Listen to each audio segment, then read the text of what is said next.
So he set himself the unenviable task of trying to disentangle this whole damn thing. And I'm really glad. It's about time somebody did this. I am probably one of the most prolific songwriters on earth. You are watching the Steve Kilbey Show with Sean Graham. Buddy, welcome back to another episode of the Steve Kilbey Show. I am your host, Sean, and we are back in a controlled environment. So hopefully the sound is a little bit better. And we got that Australian flag flying. We've got some new content on the wheel. Let's give her a spin and see where we land. Bunch of new stuff. A lot of stuff to discuss still. A lot of episodes to go. It's spinning. How funny, we got the church. Alright, so, the church. Well, let's take a break from the 80s. Yeah, let's take a break. Well, we're done with the 80s. Let's take a break from church. Let's do something different. Yeah, hang on a second. Okay. We got a couple different things we could have talked about today. But because we're talking about the church, and today is the first day, officially, of the... Hang on a second. Didn't prepare this because I didn't... One second. Bear with me. Today is the first day. Get excited. If you're in the States, it's the first day of the tour. So today is June 5th, 2026. We are here in Seattle, Washington. It is almost 11 o'clock. So that means that my guess is their show is almost wrapped up in Seattle, Washington. So because of that, in honor of that, that's kind of great news, actually. Didn't think about this. We're going to cover this. The church. Long Distance Century Buzzes and Fades. So this is a DVD. Let's get you right up in there. And let me read you this little blurb on the back.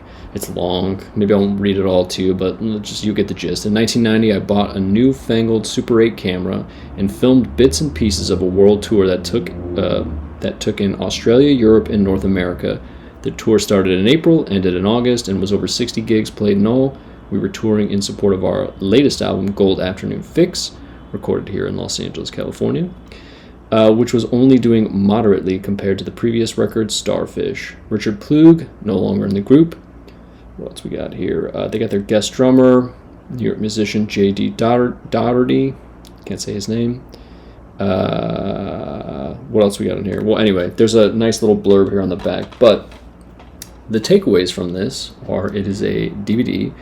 I would say this is unlike most tour videos or concert footage shows that you kind of see from bands. And we'll talk about a little bit why, but there's Steve on the back with his camera. So something that's interesting about this, or at least that I find really interesting, with two things right off the bat. First of all, it's fucking long. So I'm not sure that the best way to take the church's DVD here is in one sitting. I did it.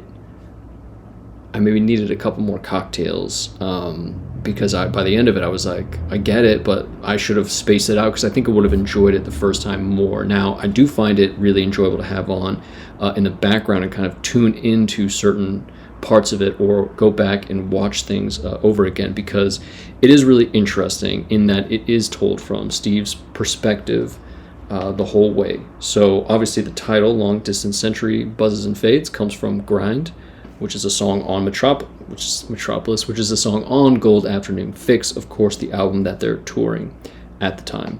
I love Grind. It's my favorite song, actually, on that album. We haven't talked about that album yet, but we'll get there, don't worry. So this DVD is interesting. He said some interesting things about it as well that I'm going to quickly read. Hang on a second. A couple things. Just a couple quick blurbs that Steve said about this. He said, because he shot this, he edited it himself.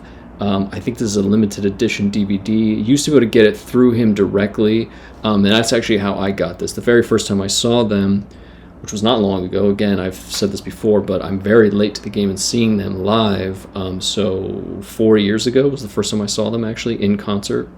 which was great, and now I'm trying to see them as much as possible. And during that time, they were selling this. It was the last copy they had at the merch table, and I bought it because I was very excited about this. So, yeah, let me just read you a couple quick things. He says, has anyone in a band actually made a POV doc before? Great question.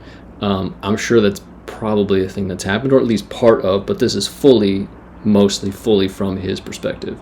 And, you know, what's great about that is it feels very intimate in a way.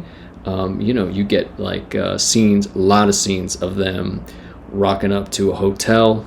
It's like very mundane things, as well as behind the scenes in the studio, some footage of some songs that weren't released at the time.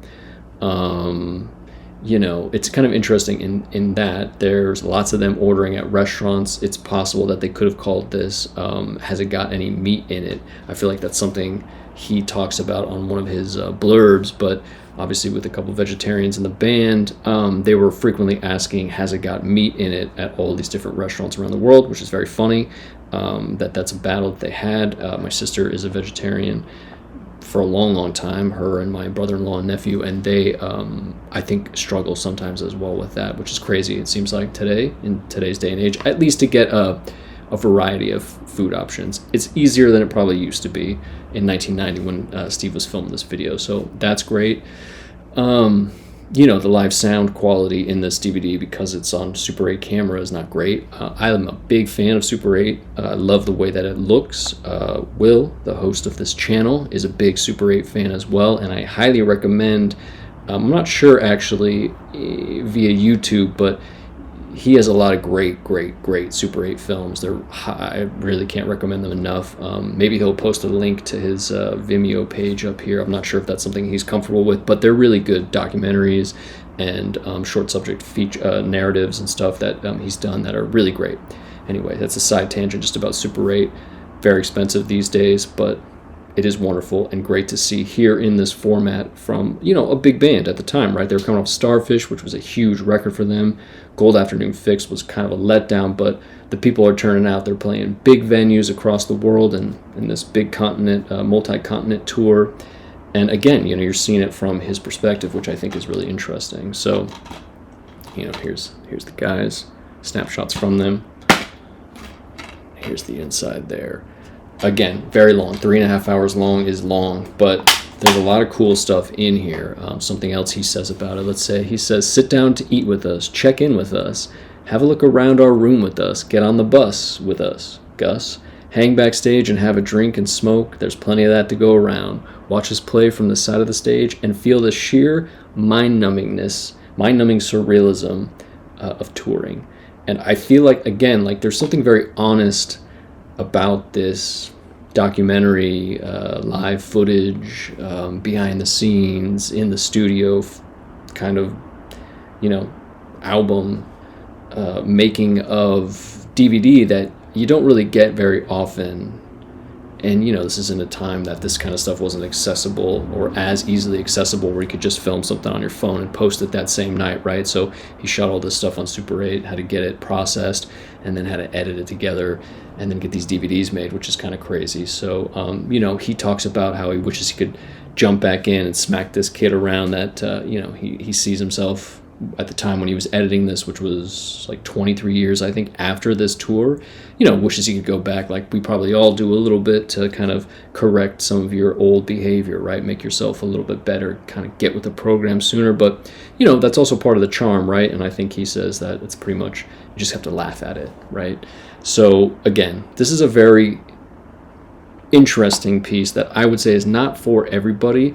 I think you can find it online, you know, like, I don't remember how much this cost when I bought it, but for sure, if you're a big Church fan or if you're a big Steve Kilbey fan, I think it's really worth watching. I believe you can buy it digitally, actually, so that might be the best way to go. Potentially, maybe somebody's uploaded some of it to YouTube. I'm not really sure, but I really do like this quite a bit. And again, very different than a lot of different tours. You know, tour behind the scenes kind of videos that you've seen. Like, you know, there's traditional documentaries. One second. This is a funny tangent, but I had this little documentary section over here. So it's not like a traditional. One sec. This is actually very relevant. It's not like a traditional concert, right?